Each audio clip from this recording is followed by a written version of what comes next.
अस्सलाम वालेकुम जी। वालेकुम अस्सलाम। मुझे मुझे आप लोगों की साइड की आवाज़ इतनी क्लियरली नहीं आ रही, लेकिन मैं इसकी रिकॉर्डिंग बाद में सुन लूँगी। जी।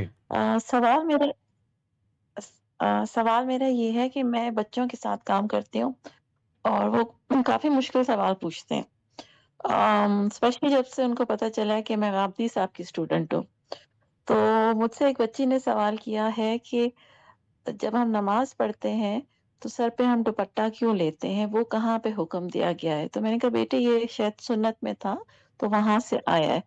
लेकिन मैंने फिर भी सोचा कि मैं आपसे ज़रूर पूछ के उसको ये बात क्लियर करूँगी। थैंक यू जी।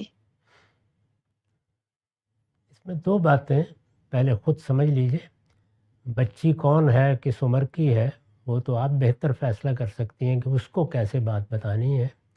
लेकिन पहला मरहला यही होता है कि खुद बात बहुत ठीक तरीके से समझ ली जाए।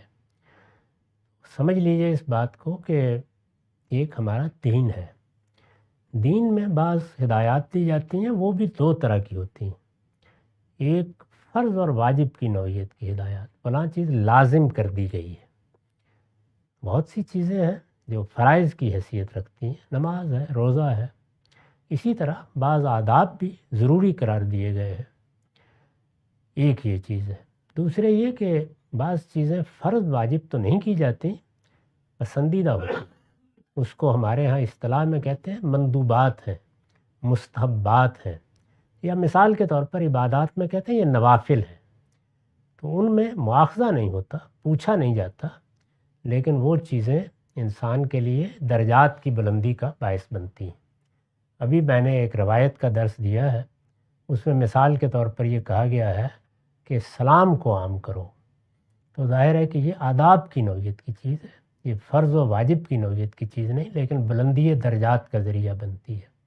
तो इसलिए जब भी कोई दीन की बात आप बताएं, तो पहले अपने इल्म के लिहाज से ये फ़ैसला किया करें कि इसमें कौन सी चीज़ ऐसी है जो फ़र्ज़ व वाजिब है और कौन सी चीज़ मंदूबात की पसंदीदा चीज़ें हैं।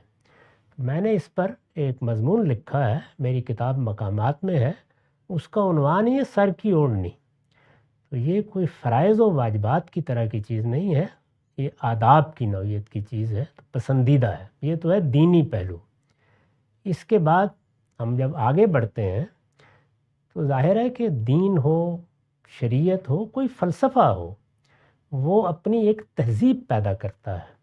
तो मुसलमान आज वजूद में नहीं आए, रिसालत मआब से पहले भी मुसलमान मौजूद थे, आपके बाद भी। उससे एक तहज़ीब बनती है, जैसे यहूद की एक तहज़ीब है, एक मसीही तहज़ीब भी है, ये भी पैगंबरों की उम्मतों में बनी है।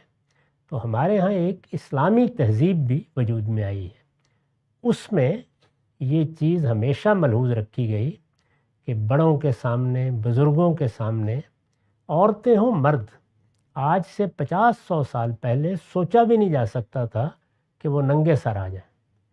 इस बर्रे सगीर में जो पहले नावल लिखे गए हैं वो डिप्टी नज़ीर अहमद ने लिखे हैं। उसमें देखिए, एक नौजवान ने किसी गरीब आदमी की मदद के लिए सर की टोपी बेच दी है, और अब वो घर जाने की कोई सूरत नहीं पा रहा कि वहाँ बुज़ुर्गों के सामने कैसे जाऊँगा नंगे सर। तो ये हमारी तहज़ीबी रवायत थी। तहज़ीबी रवायात में तब्दीलियाँ भी आ जाती हैं। उस तब्दीली रवायत को सामने रख कर लोगों को ये तलकीन हमारे उलमा बड़े करते थे कि जब बड़ों के सामने सर ढांपे बगैर नहीं जाना, तो फिर अल्लाह ताला की बारगाह में भी इसका एहतमाम करना चाहिए। यहाँ से है ये बात। जी।